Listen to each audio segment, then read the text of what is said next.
Bienvenidos a El PAI, el podcast para aprender inglés. El día de hoy el episodio es un episodio de nivel avanzado entre el C1 y el C2. Por ende, si tal vez este no es tu nivel, pues busca los otros episodios que son de nivel intermedio o principiante. Y si crees que quieres probar tu nivel de inglés escuchando este episodio, pues genial. Así que como ya sabes que es avanzado, voy a pasarme el switch y voy a comenzar a hablar en inglés todo el rato, ¿vale? Déjame cerrar la ventana. Me encanta que este es mi podcast y yo hago lo que yo quiera aquí. Bien. Today's episode is the advanced episode of the week, and I didn't post an episode last week. Why? Because it was Christmas. So now I'm doing all the episodes in one day. Today is Monday. So let's get to it. Today's theme or topic we're talking about is when being busy became a status symbol. You know, when people are always competing on who's busier. No, I'm busier because I wake up at 3 in the morning and blah blah blah. You know, I'm always so busy and blah blah blah. So this like became a thing in our culture. So let's see what it's all about.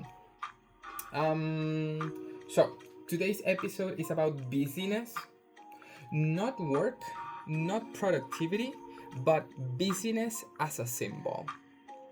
And for those of you that don't know, the El Pai has a format, a structure. So I go through 4 blocks, and each block is like a theme or a part of the theme that we're talking about.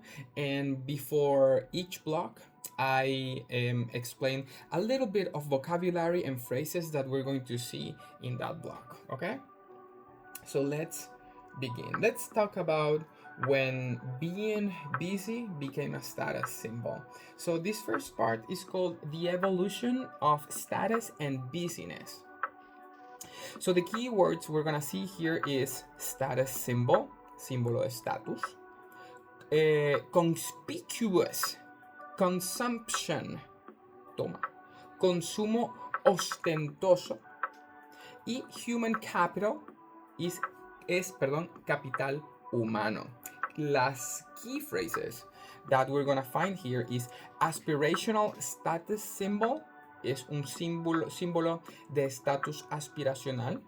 Scarcity of individuals es escasez de individuos. Y shift in cultural values es el cambio en valores culturales. A ver, let's begin with this first part called the evolution of status and busyness. In modern society, being perceived as busy has moved beyond mere complaint or observation. It has evolved into a symbol of status that signifies personal value, ambition, and social relevance. Traditionally, status symbols were material, luxury goods, expensive cars, exclusive watches, or designer clothing. However, as wealth and access to luxury consumption have increased globally, these tangible goods no longer signal exclusivity in the same way they once did. Academic research describes this phenomenon as a form of conspicuous consumption of time, where a busy and overworked lifestyle becomes an aspirational status symbol. Rather than showing off what one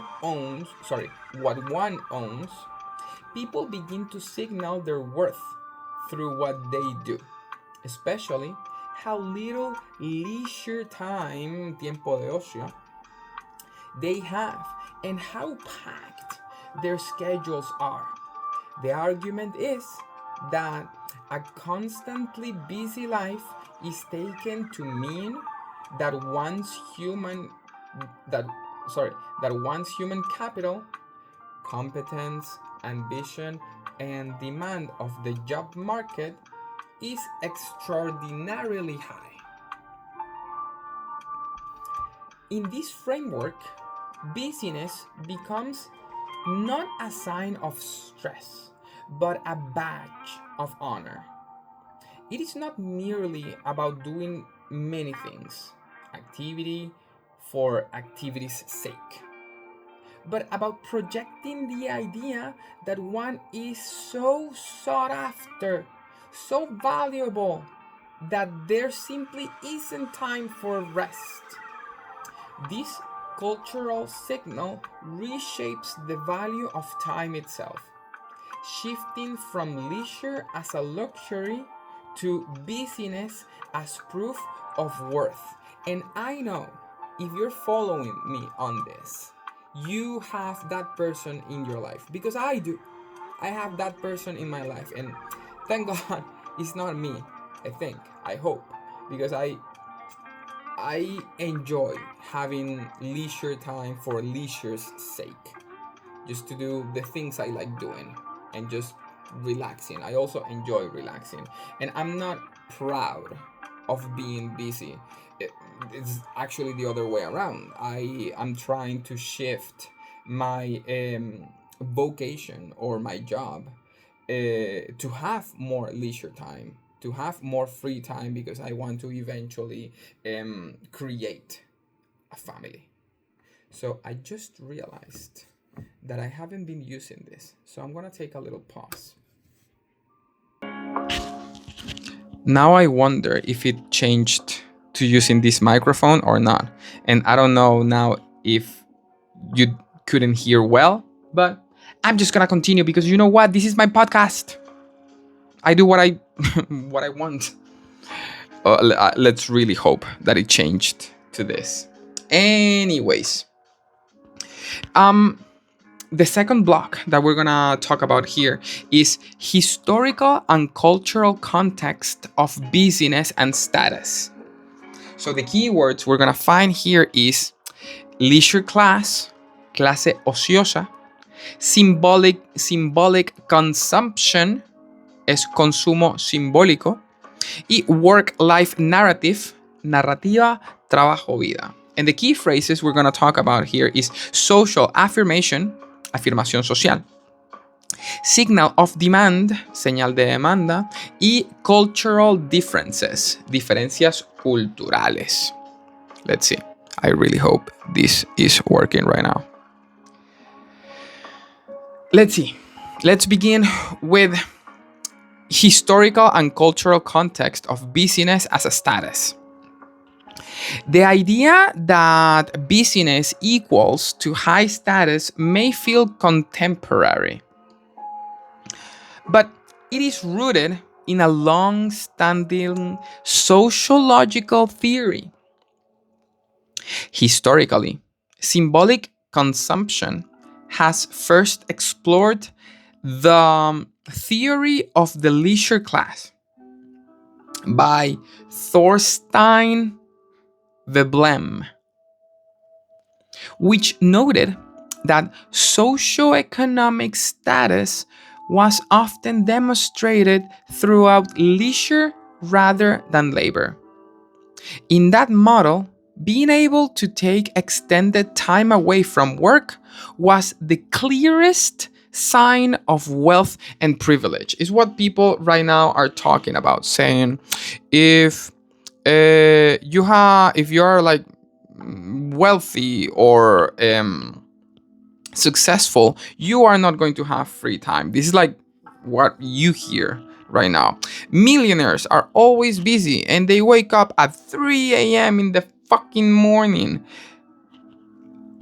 I'd rather be a really normal person and not have to wake up at 3 in the morning. Anyways, fast forward to today, and the script appears reverse in many cultures. What I'm talking about, especially in the United States, American culture, and other highly competitive knowledge economies.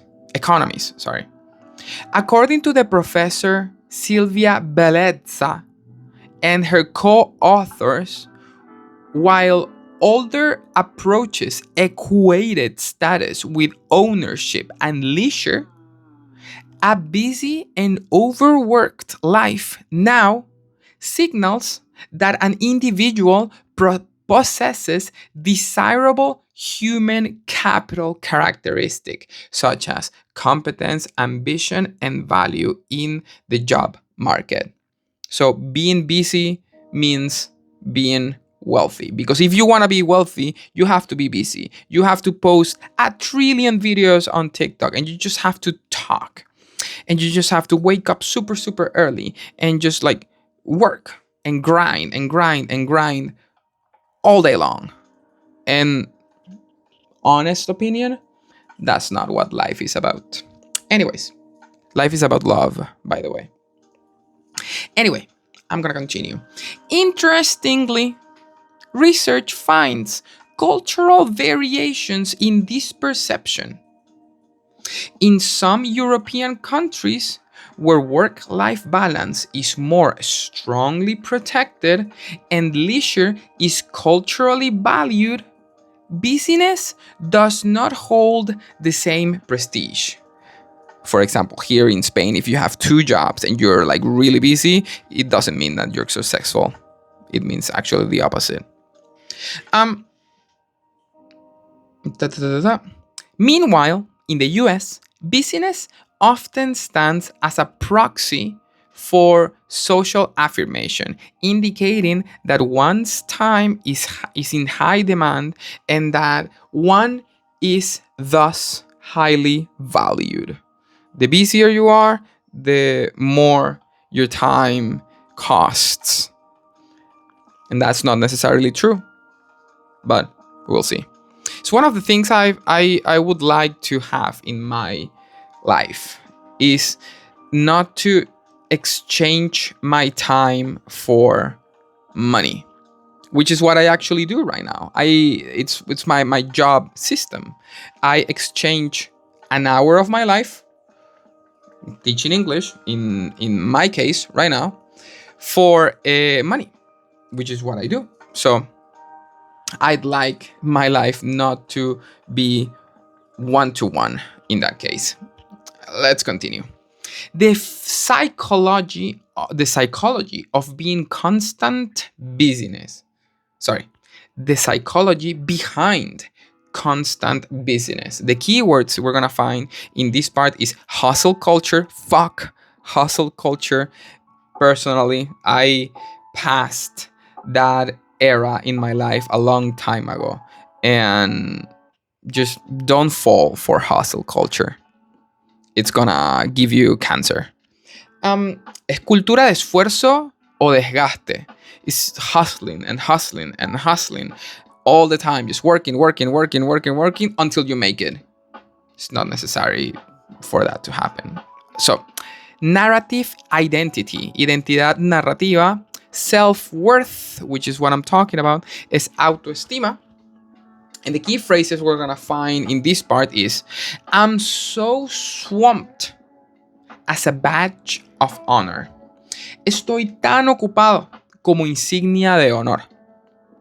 To avoid confronting emotions. Evitar enfrentar emociones. Y busyness as defense mechanism.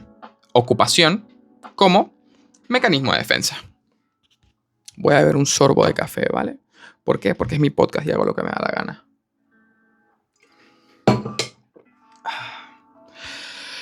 Okay, let's go. This part is called the psychology behind constant busyness. From a psychological perspective, this shift is tied to identity construction in modern life. Articles exploring hustle culture note that phrases like I'm so swamped or no days off are worn like badges of honor, como medallas de honor. Cada vez que dices eso, lo pones en Instagram, whatever. especially in cultures where equating busyness with success and value is normalized. And you know what? I also this topic really annoys me a little bit right now, because there are some cases. I used to have a boss, right, that he would get angry with his employees. Is a man. Um, that if you weren't as busy as him, you weren't working as hard as him. And my thought in that case was, I do what you pay me for.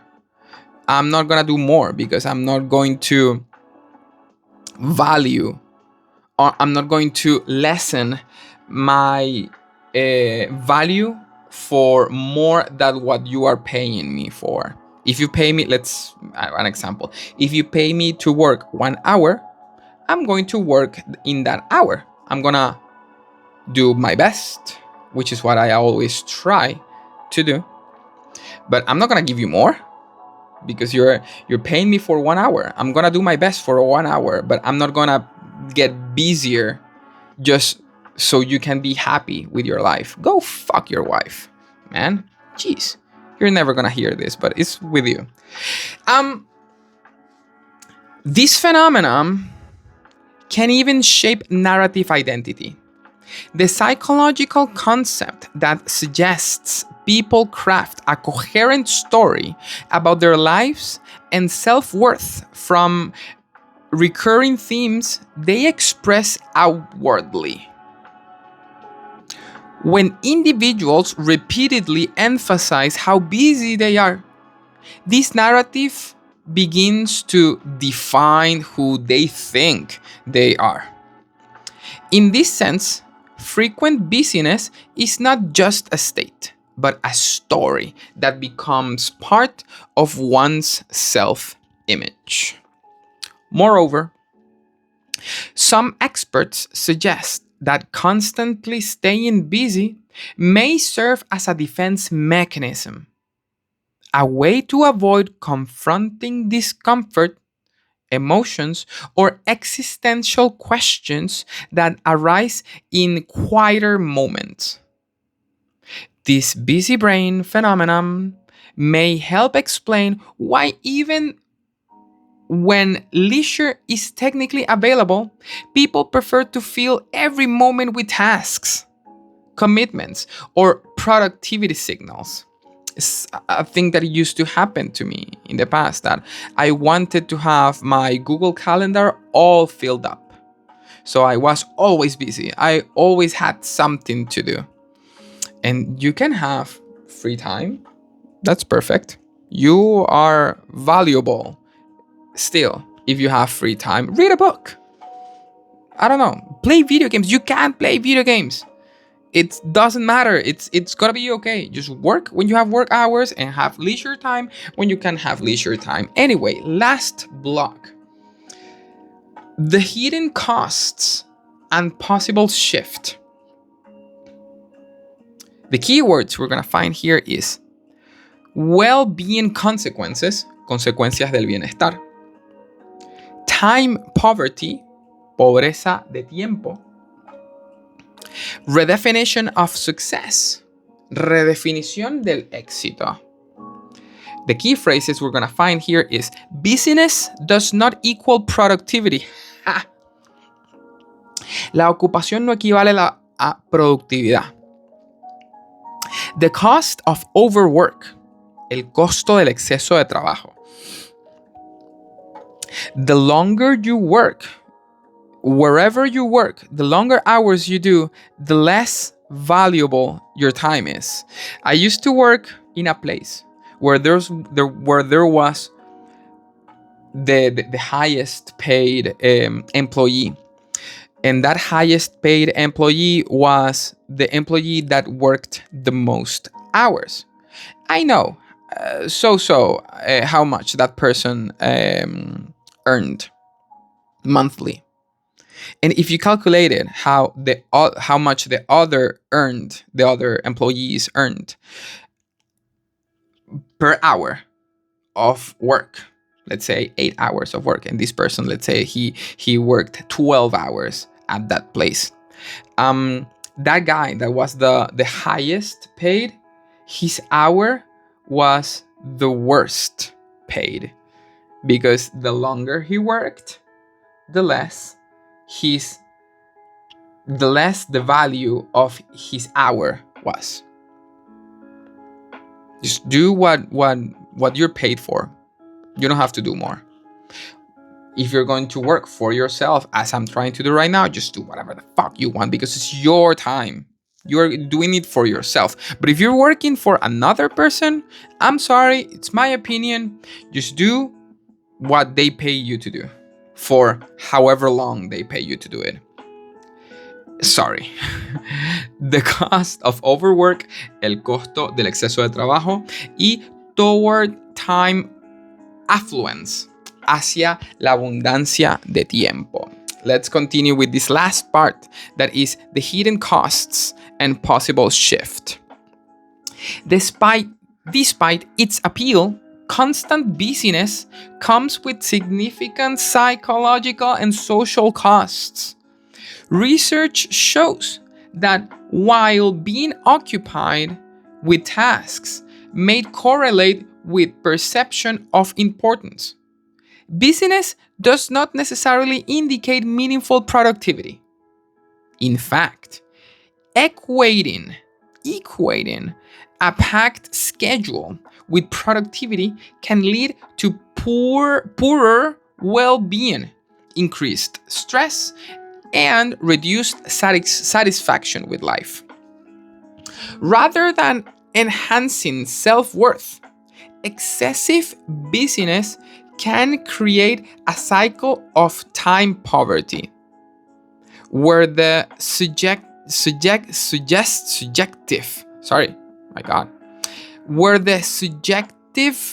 feeling of not having enough time persists, even when the time is objectively available. This sense of scarcity and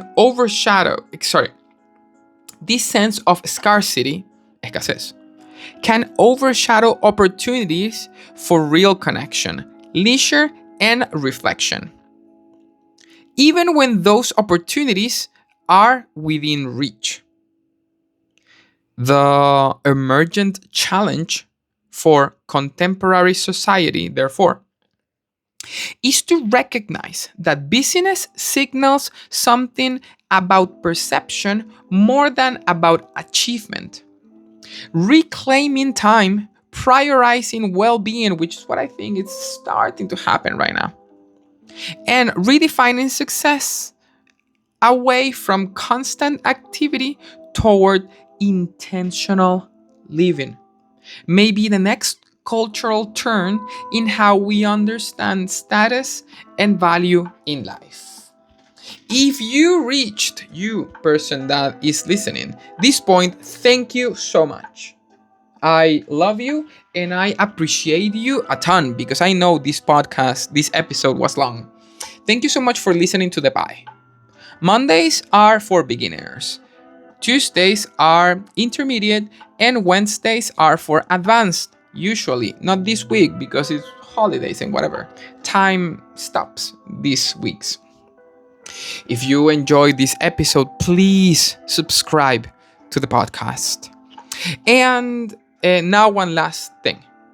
If you listened all the way to the end, just go to the comments and say the calendar part was the best. The calendar part was the best. So I know who listened all the way through. Thank you so much for listening to the PAI. I hope the microphone worked this time. I love you all. I don't have any favorites. Goodbye.